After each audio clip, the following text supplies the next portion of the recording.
Good afternoon, everyone. Thank you all for being here. I'm Ina, your Learning and Development Manager. And I'm recognizing some faces here. Hermione, right? You are?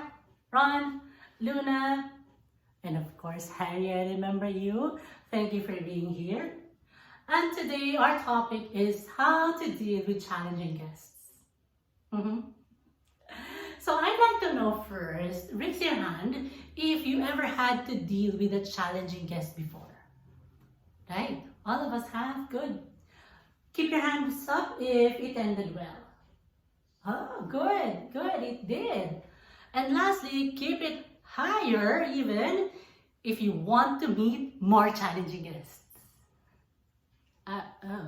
Nobody? I can't blame you. It's not always pleasant to deal with challenging guests.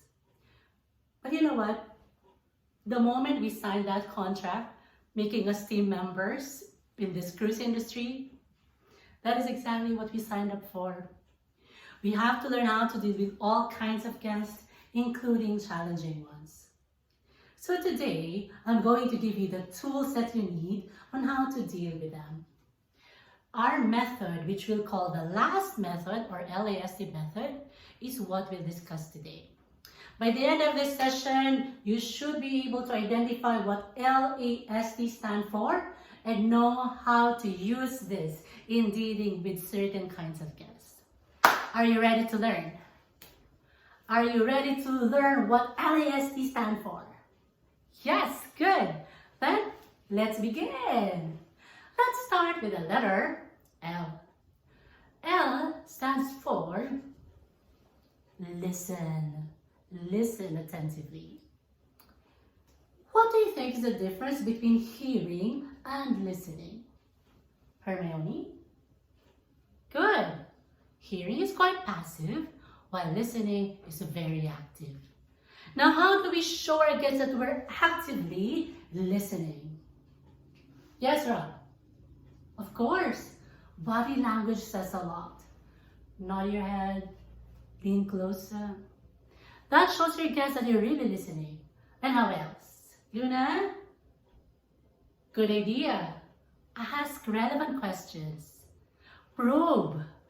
This will encourage your guests to tell you the details, make them feel secured and affirm that you indeed are listening. And these are the ways we can indeed actively listen to our guests. Listen to understand, not to respond. And after we have listened to the concern, we now have letter A.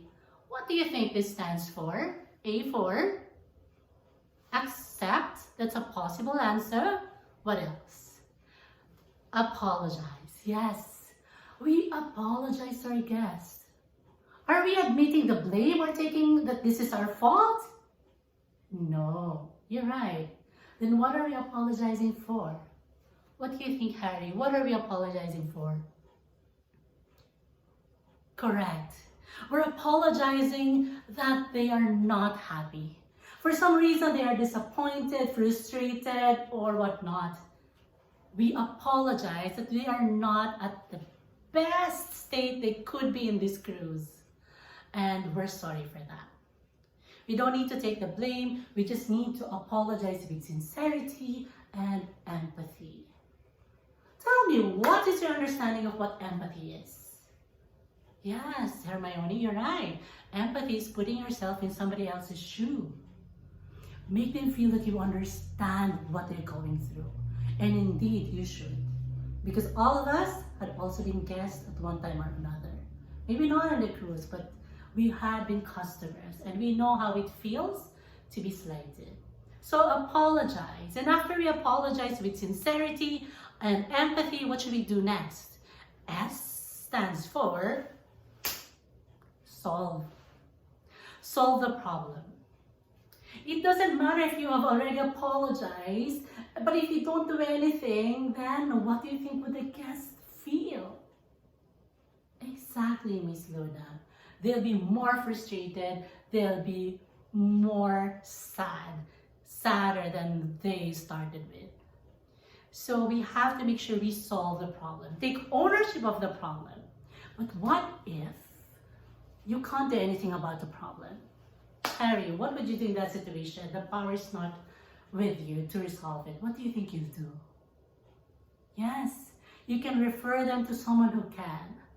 But don't leave them in the process. Keep following up, keep affirming with them, and that would be your role in the resolution of that problem. After we have solved the issue, what do you think should we do next? T will stand for thank. You're right. Thank the guest. And what should we thank them for? Thank you for complaining. I appreciate it. Maybe not. Yes, thank them for their time. Thank them for their patience. And thank them because they're giving us a chance to resolve it while we still can. We can easily go out there, complain in social media, but no, they're giving you the gift to resolve it while we still can. And that is a gift in itself. So thank them. So this L.A.S.T method is something you can use when you meet a challenging guest. It's not only easy to remember, but it's also very doable. So let's review. What is L with L.A.S.T? Yes, listen. Listen attentively and actively. Next, what is A? A, apologize. Good. When we apologize with what? With sympathy, empathy. Very well done. S will stand for solve. Solve the situation. Do it with the guest. Do it with the team. Take ownership of the problem and solve it. And lastly, T for thank. Thank them because it's such an opportunity to make things right for them. I hope that this L.A.S.T method is something you can bring with you. Make a lasting impression with your guests. Make a lasting impression with your fellow crew members. I trust that you will make good moments last now that you are empowered. Thank you and enjoy the rest of your day.